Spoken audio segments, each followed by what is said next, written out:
Sanibona nonke yanimukela lomkhulu wasemakosini unyaka nomusha uqala ngani zakwethu. Kulo nyaka uqala nje usekhona nani nisaphila. Uyanimukela lomkhulu wasemakosini indaba exoxwa ngofakazi noyigemegeme umfungelwa. Umathule ngathi akaboni moya lovunguza kuthanda kwawo jaji leli jaji isiminya sokugcina. Ya ngiyanimemeza ingane zakwethu. Ya akukho okunye nokuhle okuzawuphinda bese kuyanehlela kuphela upatience yakho nokwethemba lo melaphi lo kuyena. Whether uliphi uhlobo, whether uyabiza noma uwehlile uphansi. Kodwa-ke sesibambelana iy'ngane zakwethu, ake nibe abantu lebasondela ngesineke nje iy'ngane zakwethu. Please don't forget ukuthi usubscribe.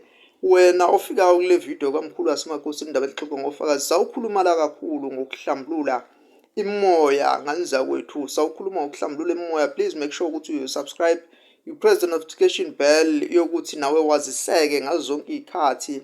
Uma ngabe lokukhona labafuna ukuthenga lama-members ngane zakwethu bawathenga enze show ukuthi bayadonate la kwi-channel kamkhulu wasemakosini. Uqalile unyaka omusha ka-2025. Labantu lebaningi labangakwazi lokuhlambululeka le moya yabo, sicela ukuthi ingane zakwethu kwenze uthole ukuthi abantu udolokhu uhamba nawe bese kulokhu kuthiwa ayihlambulula le moya lekuphethe lekhona kuwena la egazini noma lekwembethe. Kodwa manje lokhu mani izinto zakho ngathi ziyacikizela, asawuyinikeze ukuthi ungahambe bese ugxamalaza kubelaphi, usike kulo melaphi enze show ukuthi uzinikeze ithuba, ngoba lokuhlambulula kwemoya kudinga isikhathi. Uhlambulule leli dlozi elikuwena ukuze nalezi thunya zisheshe zicace, ngoba kuyenzeka abanye abantu uthola ukuthi bavinjwe nje imoya ude lokhu njalo lokhu uthola ukuthi kunesiphiwo. Kodwa manje ude lokhu kuthiwa kuwena fanele ngabe lokhu ugeza ithunya ethize, kuthiwa hhayi nahambe uyogeza idlozi noma ngabe idlozi aligezekile. Asawuzinikeza ithuba, sewungayijahi into yakho, wenze sure ukuthi ngoba manje kuyenzeka uthole ukuthi kunabantu lana emadlozini lanimbethe othola ukuthi kukhona umuntu oselokhu wahamba wehlule vele kwakade ehlule, njengoba nawe kusekhona nalapha ekhaya lakini labalokhu benjalo besahlule kakhulu, banezinhliziyo lezikhuni, bahlule ngisho ngabe kuthiwa sebehambe amasonto ngamasonto bakholwa la bekholwa khona kodwa behlule. Abanye bahlulwa ngisho nabantu le bangayingeni umnyango wesonto, ngoba indaba enkulu ila ngaphakathi kuwena ngane zakwethu ukuhlambulula le nhliziyo yakho. Kodwa-ke siye lana, asawuhlambulule kakhulu leli dlozi kuwena leli suke lilibi. Lo muntu owazi kahle ukuthi wayesehlule sekungamemezi, kodwa asewuthole kahle umelaphi uzokwazi ukuthi akuncedise ngendlela okuyiyona, nomuntu owazi kahle ukuthi le moya ihlungwa kanjani, leli dlozi lihlungwa kanjani, ligezwe kanjani before lizohlanganiswa noma before kuhlanganiswe yonke imoya yakho bese ikwazi uthola ukuthi bese iqhuma kahle ezingane zakwethu la phezulu kwalesimo salempilo yakho. Uma bekubiza ukuthi fanele ugezwe isimo lento kodwa izichitho nokunye nokunye, akube wenze sure ukuthi uyelapheka kuqala kwawena qobo lwakho emzimbeni, bese khulula mani lesimo senhliziyo yakho bese unamathela kahle. Baningi abantu ababalekelwa isimo sezithunya uthola ukuthi zifika zizobalekelela phezulu isimo sempilo yabo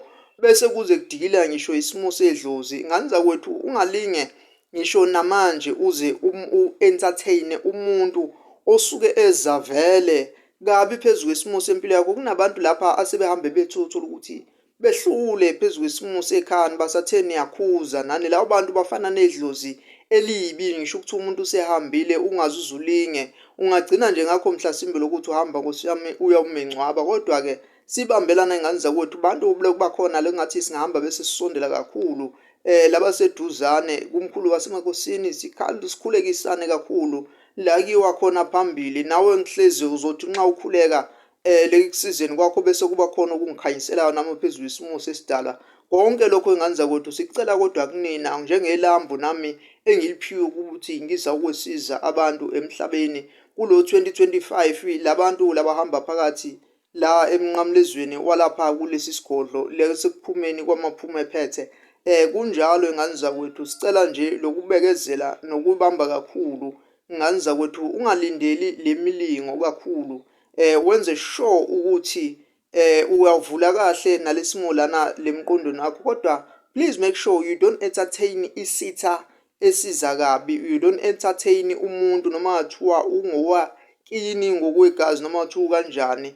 Make sure ukuthi kulonyaka uba umuntu ozaziyo ukuthi uyazicupha wena msalofu, ukuze empilweni yakho uma ngabe uthola ukuthi ekhaya abafuni ukuzocupha ikhaya nomndeni wonke, uzicuphe wena. Ungaqiniswa uzicuphe bese uyaqiniswa. Kodwa lokucupha lokhu kubalulekile kakhulu. Niyangizwa ngani zakwethu? Ucushwe nje kakhulu bese ufika uzawudula kakhulu ukuze sivimbe lezi zinto esuke ziza kabi. So konke engikhuluma ngawo njengamanje ngithi ake nenze sure ukuthi niyazicupha, niyazihlambulula phezulu isimo semoyeni. Kwabahlushwa imimoya ngani zakwethu, kwabahlushwa izithunywa labadunguzelayo. Kukhona abantu othola ukuthi Nkosi yami nabo impilo yabo basayiqondi, ngathi Nkosi yami kukhona lobululwane lokukhona noma basazazi noma baphile ngaphi emuva noma phambili. Kodwa biza leli lambu lalengilozi bese uncenga kahle kumuntu lo nokukhanya nophilelana naye kakhulu la emoyeni, ukuze uzawuthola kuphila engane zakwethu. Inkosi inibusise kakhulu. Kusile majaha, sihambe sigijime kakhulu esahamba nabo kulonyaka. Bonke le bafikayo ngane zakwethu ezimpophomeni emanzini. Manje sizawukhwela kakhulu phezulu isimo solwandle nezintaba. Bese sibopha leli bhande silinda sithandaza konke ngane zakwethu.